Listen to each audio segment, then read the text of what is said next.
Efésios capítulo 8, 21 a 23 diz assim: Então, apregoei ali um jejum junto ao rio Ava, para nos humilharmos perante o nosso Deus, para lhe pedirmos jornada feliz para nós, para os nossos filhos e para tudo que era nosso. Porque tive vergonha de pedir ao rei exército e cavaleiros para nos defenderem do inimigo no caminho, porquanto já lhe havíamos dito: a boa mão do nosso Deus é sobre nós, todos os que o buscam para o bem deles, mas a sua força e a sua ira contra todos os que o abandonam. 23. Nós, pois, jejuamos e pedimos isto ao nosso Deus, e Ele nos concedeu. Esdras, capítulo 8, 21 a 23. Que o Senhor abençoe essa palavra nos nossos corações. Amém? Nós temos basicamente, nesse mês de agosto, esta ação que os irmãos aqui estão fazendo, graças a Deus. Mês de missão da igreja. E lá nós estamos também trabalhando com a igreja, pelo menos a SAP encabeça lá uma campanha de missões também, juntamente com a igreja. É claro que a SAP encabeça e automaticamente deve toda a igreja ser compartilhar dessa campanha. Mas o que nos chama a atenção é a responsabilidade da igreja no que diz respeito ao plano missionário, ao plano evangelístico. E desde que mundo é mundo, Deus, Ele arquitetou, Ele planejou e Ele executou basicamente duas linhas de culto, duas linhas doutrinárias, duas linhas para nós aprendermos. A primeira linha de culto que nós temos no Velho Testamento é aquela que diz assim: vem e vê. É o culto do vem e vê. É a prática da fé do vem e vê. Quando Deus, então, Ele permite que Davi consiga arrumar todos aqueles materiais para a edificação do templo, e então Ele diz: Davi, tu não vais erguer o templo porque tu és homem sanguinário, mas teu filho, porque Davi era um soldado, um homem de guerra, e Deus então disse para ele: você não vai fazer, mas Salomão vai fazer. E Salomão prepara, Salomão faz toda aquela ajuntamento de material e levanta uma bela de uma casa, uma suntuosa casa, uma casa maravilhosa de orações, de adoração ao Deus. E ali nós temos todo aquele descrever do livro de Reis e também Crônicas, e passa a mostrar a beleza que era o templo de Jerusalém.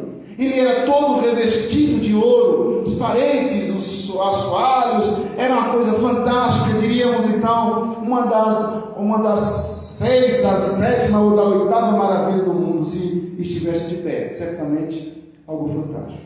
Ao ponto que Salomão ficou tão engrandecido, o nome do Deus de Salomão, que a própria rainha de Sabá, ela vem para ver o que é aquilo ali, como era aquele negócio, e aqui, de fato, há algo sobrenatural, diz ela, e ali então, ela vem e vê o que Deus estava fazendo na vida do povo de Israel, porque Deus queria ser conhecido por todas as outras nações através das mãos de Israel.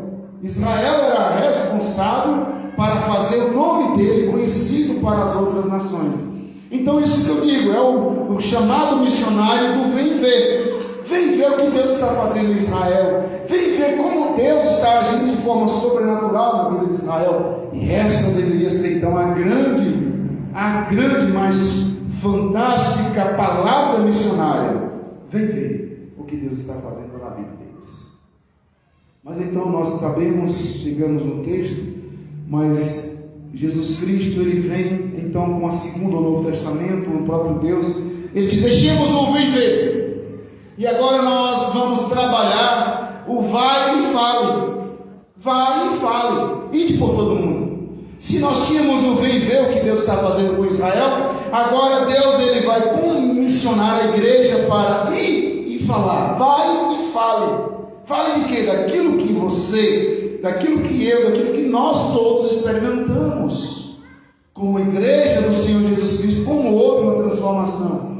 E o que é interessante falar sobre missão, vendo uma palavra do reverendo missionário Ronaldo Lindório, ele diz assim: olha, se você quer evangelizar, não precisa desse negócio de ficar muito preso em doutrina, mirabolante. Simplesmente conte a história de Jesus.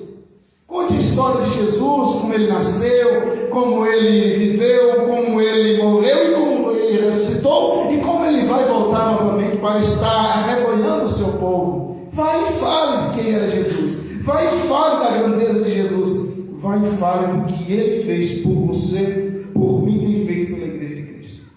Então, entendendo esse princípio que rege a missão, que rege a vida da igreja, que rege as nossas vidas, então Jesus não nos prepara, ou não prepara os discípulos, ou não prepara a igreja apenas para o céu.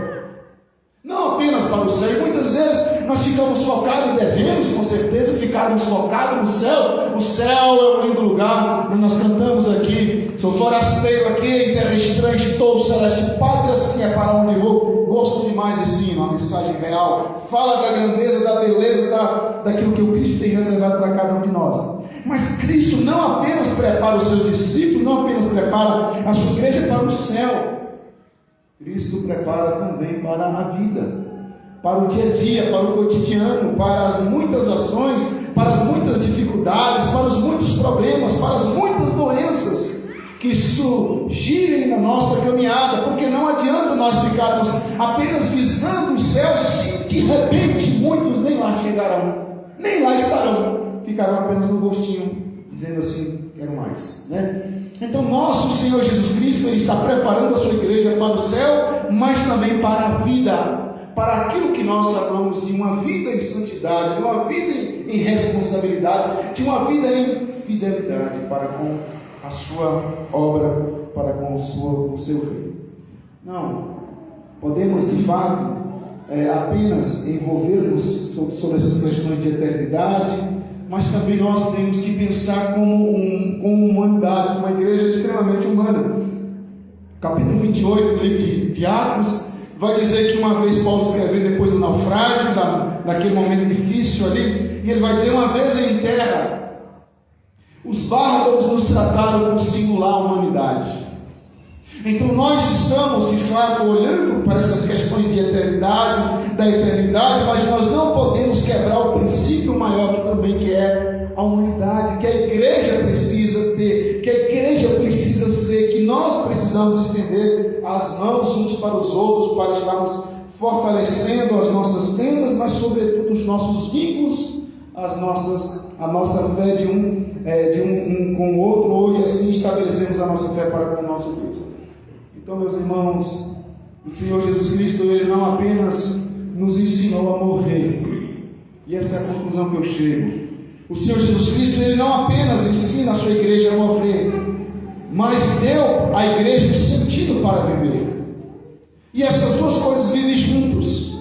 O Senhor Jesus Cristo nos ensinou, e nós precisamos estarmos preparados para a morte, mas também preparados para viver. E enquanto o Senhor não voltar, enquanto o Senhor não estiver às portas aí com os anjos, nós temos que viver. E de que forma nós estamos vivendo? E de que forma nós estamos estabelecendo aqui o reino de Deus na terra? Venha o seu reino e seja feita a sua vontade. Mas que vontade de Deus é essa que precisa ser trabalhada nesta noite? Eu quero então chamar a sua atenção para esse texto que nos é apresentado pelo sacerdote Esdras, que vai chamar-nos a atenção para com aquilo que é necessário vivermos. O que é importante para cada um de nós trabalharmos essa ideia de vida, trabalharmos essa ideia de igreja, mas sobretudo trabalhar a ideia de vivermos em um mundo de dificuldade. Sermos crentes no meio de um povo de descrente, ou ser crente no meio de descrentes, né? Então precisamos aprender como igreja do Senhor a desfrutar a estrada em que estamos andando. E nesse momento, enquanto Cristo não vem, eu vou desfrutar desfrutar de coisas que a própria vida me oferece. E aí o secular, o homem sem Cristo, ele vai desfrutar de bar, de bebedeira, de prostituição, de tanta coisa que este mundo de fato tem. Mas também esse mundo tem muita coisa muito agradável para a igreja de Cristo. E que é importante para nós estarmos olhando para por esta janela para alcançarmos a esperança. Então chamo sua atenção para voltarmos os olhos para esse texto de Esdras 8, por favor. Esdras 8, 21 a 23 é um texto que eu me deparei com ele esta semana e fiquei maravilhado com o teor desse texto para a missão, do teor desse texto para a obra missionária, para a obra evangelizadora, para a obra do Senhor Jesus Cristo na face da terra.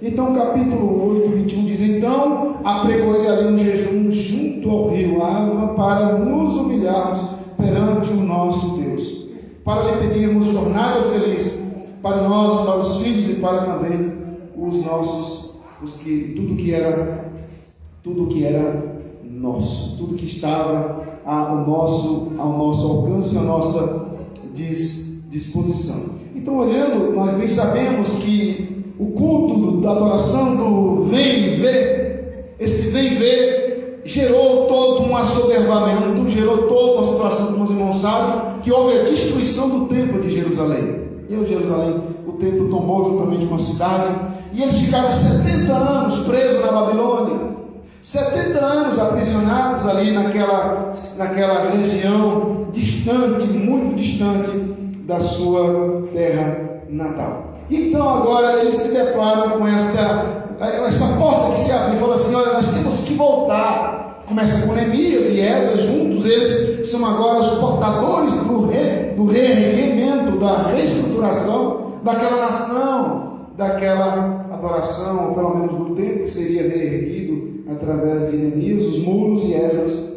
o templo também. Então, meus irmãos, nós estamos falando de 1.500 quilômetros de distância. Esdras, então, ele arregimentou em torno de 17.000 pessoas para ajudar na construção, tanto do templo quanto da cidade, que estava totalmente ao caos, totalmente destruída. Os muros foram destruídos, tudo destruído, o povo foi levado cativo. Então nós temos 1.500 quilômetros, eles levariam 4 meses, da Babilônia até Jerusalém, 4 meses, 17.000 pessoas que estariam transitando ali, tendo toda essa logística, esse trabalho com essas 17.000 pessoas. Mas tem mais, eles não estavam apenas andando ou seria essa distância de 1.500 quilômetros, 17.000 pessoas, mas também eles estavam levando uma quantidade muito grande. Diz o versículo 24, por favor. Então separei 12 dos principais, isto é, Serebias, Razabias e 10 dos seus irmãos. Pesei a prata e o ouro e os utensílios que eram a contribuição para a casa do nosso Deus, a qual ofereceram o rei, os seus conselheiros e os seus príncipes e todo Israel que se achou ali. Entreguei-lhe nas mãos 650 talentos de prata e os objetos de prata 100 talentos, além de 100 talentos de ouro. E aí passa 20 taças de ouro de vidro darico, 2 objetos de lustroso e fino bronze, não precioso, tão precioso como o ouro. E ele escreve aí, não vou ler tudo não, mas irmãos podem perceber, segundo cálculos mais ou menos aproximados, para trazer isso para o dia de hoje, nós estamos falando cerca de 73 milhões de reais. Olha o que Esdras tinha que administrar. 17.000, cerca de 17.000 pessoas, 1.500 quilômetros, mais ou menos 4 meses de viagem, e ainda tinha 73 milhões de reais que eles tinham que levar para pagar pessoas, para comprar material, enfim, e eles tinham que administrar tudo isso aqui. Tinha os animais também que eram levados para fazer o sacrifício, e etc, etc. Então o povo precisava de muita resistência até chegar a Jerusalém. E então diz a palavra do Senhor que eles pararam às margens do rio Ava para pedir jornada. Eles precisavam de proteção, eles precisavam de resistência. A palavra é exatamente isso, resistência. E aí nós precisamos olhar para as nossas vidas e nos perguntarmos: estamos resistindo às obras das trevas? Estamos sendo missionários em permitir, ou estamos sendo de fato missionários em empurrar as trevas para fora das nossas casas? Estamos sendo evangelistas ao ponto de que a nossa casa está recebendo mais luz do Evangelho do que as trevas de Satanás? E como este povo de Cristo tem feito a resistência contra as hostes infernais dos nossos dias? Então, Esdras, automaticamente, quando ele se depara com toda essa empreitada, a primeira coisa que ele faz é apregoar um jejum. Antes de atravessar o rio, precisamos invocar. E ele faz uma oração belíssima, pequenininha, mas extremamente operosa, e Deus responde com poder e grande glória naquele momento, para abençoar a vida de Esdras. Mas basicamente, ele faz 3 áreas, ou pelo menos ele ora em 3 áreas tão necessárias, que eu vejo as 3 áreas de suma importância para nós fazermos missão. As 3 áreas de suma importância, se eu quero fazer missão, se eu quero abençoar outras nações, se eu quero fazer a obra do Senhor deslanchar, enfim, eu tenho que observar essa oração de Esdras. Então ele ora exatamente pedindo proteção em 3 áreas específicas. A primeira área que ele vai orar, diz o versículo de número 21, por favor, diz assim: então apregoei ali um jejum. Ele falou: não tem nada, então vamos clamar a presença de Deus, o negócio não é fácil, nós precisamos de resistência, mas antes de nós buscarmos essa resistência, nós precisamos nos humilhar perante o nosso Deus. Para ele pedíamos aí começa.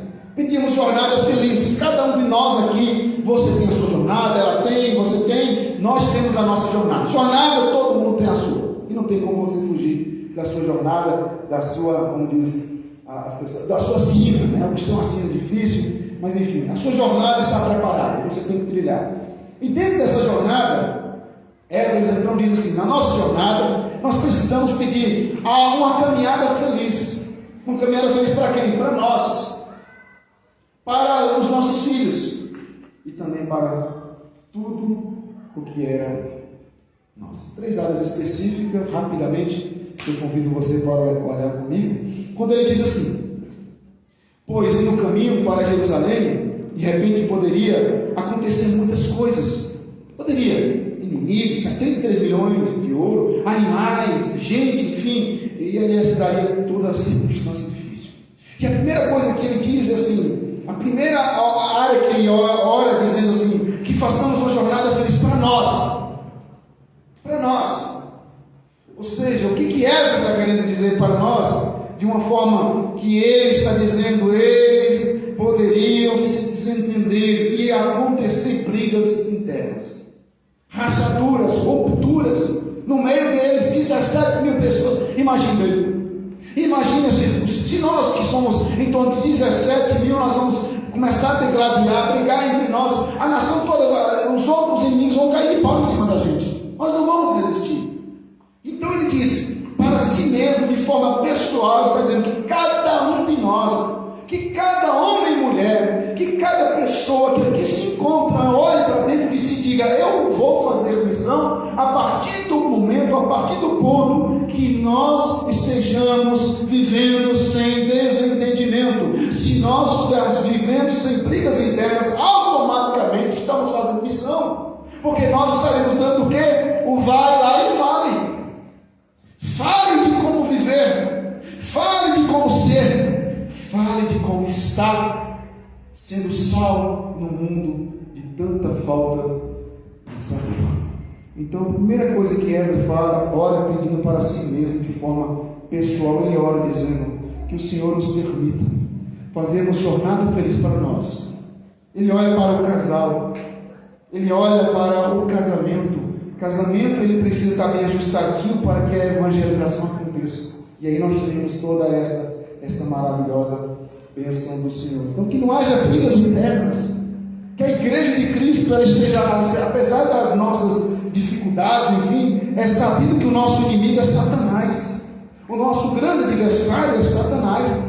mas parece que a igreja ela entra em contrassenso e começa a brigar entre ela com ela mesma. Então Esdras diz assim: eles poderiam ter desentendimento e nós queremos, ó Deus, ó Pai amado, uma jornada feliz para nós. Mas a segunda área que ele vai dizer para nós e para os nossos filhos. E para os nossos filhos. O que Esdras quer então com essa oração? Os filhos de fato poderiam se influenciar pelo pecado dos povos da terra e entrar na prostituição, que era algo comum, que nós vemos isso lá em 23 do livro de Números. Então Esdras diz assim, que os nossos filhos também façam a jornada feliz, pelo tempo que os nossos filhos permanecerem, que nós não sejamos os únicos a conhecerem, que nós consigamos passar o bastão para os nossos filhos, para que as futuras gerações também possam desfrutar do amor, da graça e da misericórdia também desse Deus. Os filhos poderiam sim serem influenciados pelo pecado do povo da terra. E como a influência ela está muito sorrateira, uma influência muito sorrateira. Só para nós termos ideia, Esdras, o meu terceiro filho, ele tem fez 1 ano e 6 meses, agora vai fazer 1 ano e 7. Mas então, de maneira um tanto para acalmar, que ninguém aguenta, Deus o livre, né? Aí começou a botar o desenho no celular, jogar lá para a televisão e tal, o tal da Peppa Pig. Tão inocente a Peppa Pig, né? Peppa Pig. E aí então, começamos a observar que o Esdras, ele começava a chorar, e que no que chorava ele se jogava no chão. E ficava esperando, mas ele não tinha esse hábito. Aí a gente foi analisando, quando foi ver, é o que acontece com Peppa Pig, Papai Pig, Mamãe Pig e George. A gente decorou os nomes. Decorei o nome dos desenhos. Mas aí quando eles estão indo, eles se jogam no chão. Quando eles estão chorando, eles se jogam no chão. Aquilo estava influenciando o Esdras. Fala, a partir de hoje acabou. Não tem mais Peppa Pig. Não tem mais Peppa Pig. 3 palavrinhas, senta em casa e 2, 3 palavrinhas. Né? Minha vida é uma viagem, que é muito bom. Então temos que ter esse cuidado. Né? Agora está com pista de blue. Né? Pista de blue. Tem que estar observando. Porque é sorrateiro demais. E aí nós ficávamos perguntando, por que Esdras está se jogando no chão e chorando desse jeito? Jogar não tem que tomar a cabeça no chão, esbagaçar lá e chorar, né? Porque Peppa Pig faz isso, né? Influências. Os nossos filhos, assim como nós também, os nossos filhos estão extremamente suscetíveis à cultura sem Cristo. A cultura secular, a cultura da música, a cultura da moda, totalmente desassociada do Evangelho de Cristo Jesus. E isso aqui é missão. É quando nós olhamos e pedimos, Senhor, que o Senhor abençoe, que nós, como casais, façamos uma jornada feliz, que nós, como igreja, façamos uma jornada feliz, mas também, Senhor, que os nossos filhos façam a jornada feliz. É muita influência, de ideologia de gênero com marxismo. Os irmãos sabem muito bem. Alguns falam, pastor, que palavra brava é essa? Marxismo cultural, onde nós sabemos que isso é um mal rustido, um mal terrível, danoso para a vida dos nossos filhos. E tem muita gente que vive como se isso fosse perfeitamente normal. Falava lá na igreja sobre os perigos do tal TikTok, as mídias sociais. O que nós temos que fazer é usar, e falei sobre isso, o reverendo Hernandes, um homem de Deus, ele pegou a sua mídia social, aí o pastor Arival disse que da igreja Presbiteriana, disse que o pastor Hernandes, ele ungiu, é claro que fosse expressão, não é brincadeira, mas ungiu o celular dele, que o celular dele é consagrado para evangelizar. Está evangelizando. Você vê o pastor Hernandes está botando coisa de evangelismo, fala assim, respira a Bíblia, esse homem se toca com a Bíblia. É algo que está dentro do seu coração, e a boca fala porque está cheio o coração. Imagine. Aí, pastor que foi lá de Goiânia, do seminário, eu acompanho, E ele disse que o ano passado foi o ano das lives. E os cantores, todo mundo fazendo live de sertanejo, live evangélica, live para todo lado, que ele já estava dando um abuso na gente, ninguém estava suportando aquele negócio. Mas o povo estava bem. E aí ele diz assim, os crentes já estavam todo mundo assistindo pela internet, né? Todo mundo assistindo pela internet. E ele dizia o seguinte: não satisfeito em apenas ouvir o sertanejo, muitos agora estavam tirando selfie, que estavam assistindo o cantor A, o cantor B, o cantor C, e além de tirar uma selfie com uma bandeja de frios e ainda mais tomando bebida. Aí não dá. É sorrateiro, irmãos. É algo bem sorrateiro, a influência vai vindo. Não tem nada não. Quando menos se espera, é como a serpente, a cobra, ela lança o bote e a presa não está nem percebendo, já se tornou um homem secularizado, um homem apóstata, um homem, uma mulher que já se esfriou e já não tem mais nenhum tipo de envolvimento com Cristo. É influência. E é isso que Esdras está dizendo, juntamente com esse grupo de irmãos, dizendo assim: Senhor, dê-nos jornada feliz para nós, dê jornada feliz para os nossos filhos, mas também, por fim, ele diz, para tudo que era nosso, todos os nossos bens, tudo que nós levamos na viagem. O que Esdras está olhando simplesmente é: os bens poderiam ser roubados por salteadores. Aquilo que é a máxima que precisamos entender. Eu digo, falei na igreja de terça-feira, eu não queria, assim, Deus não me deu dinheiro, não, eu não tenho nada, uma coisinha aqui e acolá, mas se Deus tivesse me dado, meus irmãos, eu digo, onde quer que chegasse eu plantar uma igreja presbiteriana, porque eu sei que não vai envergonhar o Evangelho de Cristo. A igreja é séria, a igreja é zelosa, é claro que tem as outras denominações sim, mas eu trago a brasa para a minha sardinha, porque eu sei o que estou falando. Onde quer que eu chegar, eu plantava, eu abençoava, porque sei que é o meu dinheiro à disposição do reino, à disposição da obra do Senhor. E tem muita gente que está sendo extremamente avarento, colocando mais, o dinheiro passa a ser o senhor da pessoa, e agora ela não mais suporta perder um centavo, fica lá uma michadinha, eu preciso aqui para dar uma oferta para a missão, para dar uma oferta para abençoar a vida de um irmão, é uma dificuldade. E aí Esdras está dizendo assim: Senhor, que sejamos bons mordomos na obra do Senhor, que sejamos bons administradores daquilo que foi colocado nas minhas mãos. Uma senhora de uma igreja que eu conheci, ela se converteu, mas ela não pôde congregar, não podia congregar. Ela era uma pessoa que tinha uma condição financeira muito grande, muito boa, graças a Deus. Mas o marido ruim, um homem que certamente nem o diabo queria no inferno. O homem era ruim. E aí então, o homem morreu. Quando ele morreu, a irmã fez assim, ela chorou, mas depois ela... Graças a Deus, meu pai nem estava merecida, mas ela tinha uma amor dela por trás com ele, ela deveria ter lá no fundo, mas no fundo dele, ela deveria ter algum sentimento por ele. E aí o cara morreu, o cidadão deixou ela para administrar todos os haveres. O que ela fez? Chamou o pastor e disse: pastor, a frente da igreja não está bonita, pode deixar aqui o banco. Pastor, nós vamos ajeitar aqui o pátio da igreja, pode deixar aqui o banco. Pastor, nós vamos fazer, pastor, as salas lá de escola dominical. E a mulher fez uma revolução, e foi revolucionando. Só, acho que não chegou a viver, não chegou 5 anos. Daqui a pouco ela também. Ainda brinquei com o pastor numa reunião do presbitério que nós estávamos tendo, numa determinada região. Eu disse: meu pastor, pelo amor de Deus, olhe para essa mulher viver pelo menos mais uns 20 anos, meu pastor, porque senão o negócio vai pegar. Não foi muito tempo, ela deu um problema lá sério e ela acabou falando. Mas o pouco tempo que ela viveu, se liberta. Com dinheiro, enfim, claro que ela deixou a herança da filha, deixou a herança do filho, deixou tudo direitinho. Então o que tangia ela, o que dizia da parte dela, falou assim: eu vou fazer, é a obra do Senhor. Por quê? Porque ela vai prestar conta. E como o Senhor sabe que aquela serva, chegando diante do Cristo, ela vai ser desculpável, porque ela era submissa ao seu marido.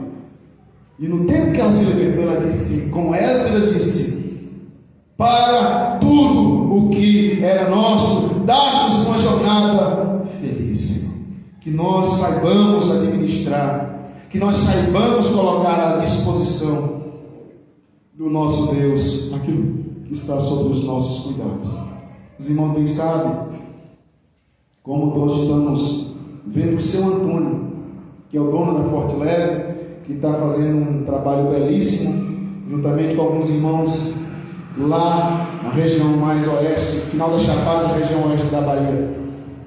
E como esse homem é um homem simples, encontrei com ele, falei, pensei que ia ser uma pessoa, né, um homem diferenciado, grandão, uma pessoa simples, que conversa agitada, correria, não para, tal.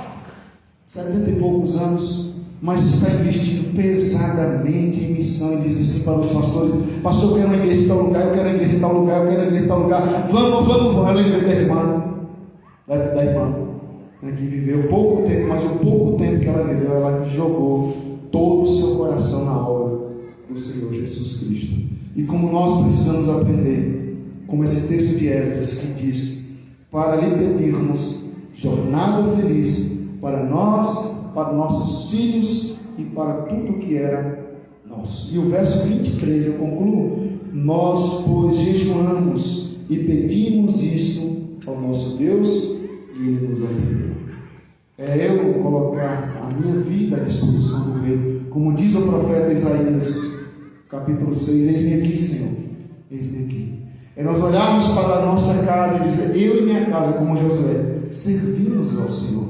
Vocês querem fazer o que vocês quiserem, tudo bem, mas eu e minha casa nós serviremos ao Senhor. Mas também estamos como com José de Arimateia, Barnabé, como descreve o capítulo 5 do livro de Atos, que ele, vendendo suas propriedades e bens, ele depositou aos pés dos apóstolos do Senhor Jesus Cristo. Então somente abençoou a obra do Senhor. Missão, meus irmãos, se faz, como nós sabemos, de 3 formas: indo, orando e contribuindo. Como os irmãos escolheram semana passada a Índia, nós agora estamos com o Iraque, e é significativo e é salutar orarmos por aquela igreja. Tive contato com um pastor no Supremo Concílio lá em Lindóia, que está juntamente com um missionário presbiteriano lá no Iraque, e ele conta os absurdos que naquela época o Talibã estava, o Estado Islâmico, melhor dizendo, o Talibã é no Afeganistão, que está invadindo o Afeganistão novamente. Mas o Talibã, como o Estado Islâmico estava invadindo o Iraque e fazendo uma verdadeira miséria. E ele conta como as pessoas estavam se convertendo ao Senhor Jesus Cristo ali, como a igreja presbiteriana iraquiana estava suportando aquela pressão toda. Continuemos orando, continuamos a pedir jornada feliz para essa igreja, para a igreja presbiteriana do Brasil, da Bahia, do Brasil, e onde quer que estejam os nossos irmãos, que o Senhor lhes dê uma jornada feliz, uma jornada de prosperidade e de fidelidade em santidade, em nome do Senhor Jesus. Amém? Vamos orar.